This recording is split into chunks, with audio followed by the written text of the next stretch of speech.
Welcome back to Freedom Diggers Metal Detecting. Jim, of course, coming at you. And we're going to talk about the reasons why you find nothing metal detecting. Now, my experts out there, if you want to chime in, that'd be great. Drop a comment.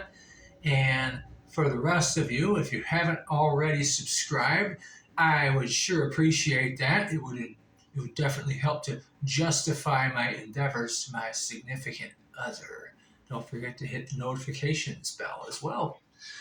And real quick before I start, some of you may not know this, but I also have a Facebook group here in Michigan called Michigan Freedom Diggers Metal Detecting. Um, Everybody, of course, is welcome on there, regardless of where you live. I have people from all over the country, even some from the UK in there. Lots of good stuff on there as well. So if you're the Facebook groupie type, drop in and join. All right, let's get started here. So, one of the main reasons why people lack success is because they're impatient. Man, you got to be relaxed when you're out there and you just got to kind of enjoy the hunt. And there's some subcategories to this. One of them is giving up too soon. You got to put in some time on a site to get it to give up its secrets. If you go someplace and you spend 20 minutes and you don't find anything, well, it's because you didn't spend more time there. You gotta put in the time. Another thing about a site is you don't want to automatically assume someplace is hunted out. I've heard a lot of people use that term, and it just isn't true. You're not going to find, no one's going to find everything on a spot. You got to keep in mind, you're looking for something, well, about the size of maybe this quarter on a park or in the woods or some other place that's acres in size. By comparison, you're pretty much looking for like a needle in a haystack. And, if you're finding needles, and sometimes you do, make sure you wear gloves, guys. So just keep that in mind, how much space something this size takes up. And I didn't throw it this time. Okay. Another one is swinging too fast. You're not out there trying to break land speed records with your swinging. I see this one particular guy on YouTube that just he swings like he's on cocaine or something. He's just going like crazy. No machine is going to be able to respond to every target with that kind of swing speed. You got to slow your swing speed down. Give your machine time to process what it's seeing in the ground. Another one with the impatience category is not being methodical. It's easy to get on a site and you think, oh, I bet the good stuff's over there. So you go running over there and you swing around and you don't find much. Oh, over there. You go running over there. Be methodical about it. Your search pattern matters. You should be doing like a grid, kind of like the top of this table. Go in rows, back and forth, overlap your rows a little bit. If your search pattern looks like a spaghetti noodle that's been cooked, laying on the counter, you're missing stuff. Guarantee it. All right, number 2, not knowing your machine. This one is really, in my opinion, one of the most important things to being successful.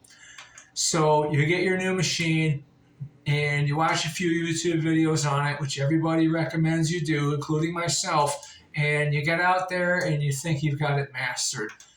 Well, that's not going to happen that way.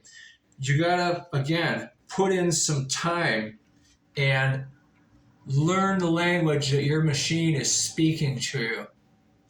It's going to take you, a certain number of hours. Some people say it takes 1,000 hours to learn a machine. I don't know. I've never kept track of how many hours I put on my machine.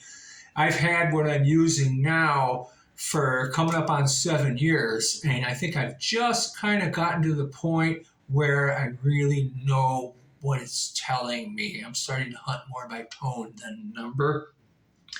The real learning happens in the field. You got to get out and use it. All right, let's move on. Number 3.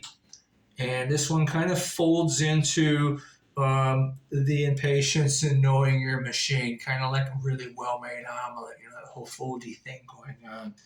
And it's bad technique. Technique, what I mean, it's more than just swinging too fast. It's how you're going about searching with the swing technique. You want to keep that coil flat on the ground, as close to the ground as possible. When I'm on grass, if the grass blades aren't moving when I swing, then I'm not low enough, in my opinion. It should be just brushing across the top of the grass, and it should also be flat. You want to keep it flat. If you're doing the pendulum thing at the end of your swing, if you're lifting up your coil like this and like this, guess what? The only part you're actually doing any metal detecting at is right in the middle there, at the bottom of that arc. Keep it flat. It's kind of like vacuuming carpet, except you're trying to vacuum up coins and relics, right? Another thing about technique is not overlapping. And this one is probably one of the main things that people they get wrong when they first start out, particularly, is when you swing, you want to go back and forth, but you want to overlap that. You don't want to be going in a zigzag, because if you're going in a zigzag direction, everything in that triangle that's created by that zigzag, you're missing that. Overlap your swings. All right, let's move on to number 4. Number 4 is bad location. Sometimes you're on a spot that's not going to give up anything because it's simply not there. And if it's not there, you're not going to find it. You got to do some research. You got to take the time, do something like get on historic aerials. It's a great thing online for finding out about what used to be on a piece of land that you want to search. I have a video on here that tells you all about how to use that. It's an excellent tool. Sometimes you just talk to people in the area if you can. I have an old timer next door to me here, and he's told me a lot about this area, and it has paid off. So you got to keep in mind too that a filled-in park in a brand new subdivision is not going to give up the kind of finds that an old home site in the woods will. Location. So sometimes you're on a bad spot. Time to move on and find something else. And number 5, I'm going to kind of roll this in with what could be a number 6, luck and attitude. People say that a percentage of this hobby is just plain luck. And 50% luck, 40%, 12.5%, whatever percent you want to call it. Luck's definitely involved here. And sometimes you're not going to have the good fortune to get over something good. Keep going. It's out there. It's definitely out there. You got to remember that with practice comes skill, and with skill, you get a little bit more of that luck. A lot more, actually. But even the veterans, man, they get skunked all the time. So I hope this has been helpful to you, and I hope you've enjoyed watching this video. Drop a comment, let me know, and I'm going to be making some more here real soon. In the meantime, get out, put them coils to soil, and keep it. No permits needed, and dig for your die. We'll catch you next time.